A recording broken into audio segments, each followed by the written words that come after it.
어제 회담을 마치고 민주당에서는 민생 회복을 위한 의지가 없어 보인다, 변화의 의지가 없어 보인다는 평가를 내놓은 점은 아쉽게 생각합니다.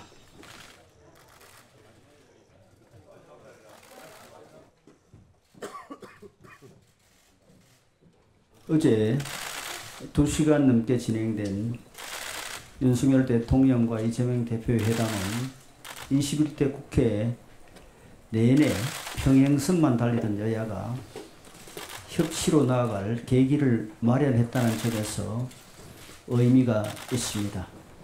대통령께서는 15분에 걸친 이재명 대표의 모두 발언을 비롯해 여러 현안에 대한 야당의 입장을 경청하고 정부의 입장을 성의 있게 설명했습니다.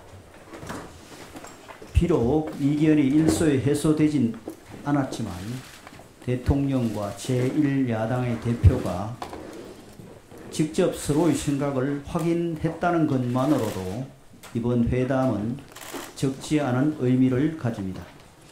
특히 의료개혁에 대한 같은 뜻을 확인한 만큼 세부적인 방법론에서만 의견이 조율된다면 계획을 추진해 나가는데 큰 힘이 실리리라고 생각합니다. 다만 어제 회담을 마치고 민주당에서는 민생 회복을 위한 의지가 없어 보인다, 변화의 의지가 없어 보인다는 평가를 내놓은 점은 아쉽게 생각합니다. 무엇보다 민생회복지원금 지급에 대해 대통령께서 동의하지 않는 데 대한 불만을 표시한 것으로 보입니다.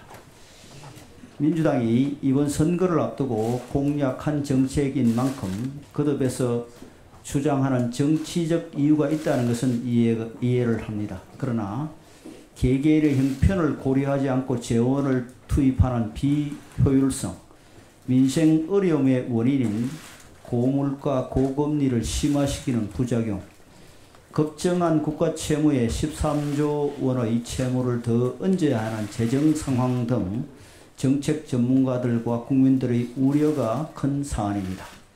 이러한 우려를 불식시킬 만한 과학적 근거나 사회적 합의도 없이 단순히 정치적인 이유로 정책을 추진하는 것은 정부로서는 무책임한 일이라고 생각할 수 있습니다.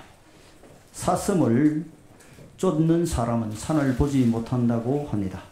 모처럼 성사된 귀중하고 의미 있는 자리를 어느 한쪽의 정치적 목표가 달성되지 않았다고 해서 폄훼하고 평가절하했어야 더 나은 다음을 기대할 수 없을 것입니다. 진정한 협치는 서로에 대한 충분한 이해와 존중에서 시작됩니다.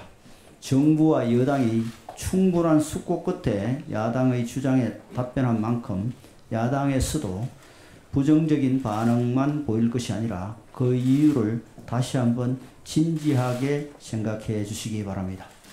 어제 영수회담은 협치라는 어려운 여정의 첫 걸음을 내디딘 것입니다.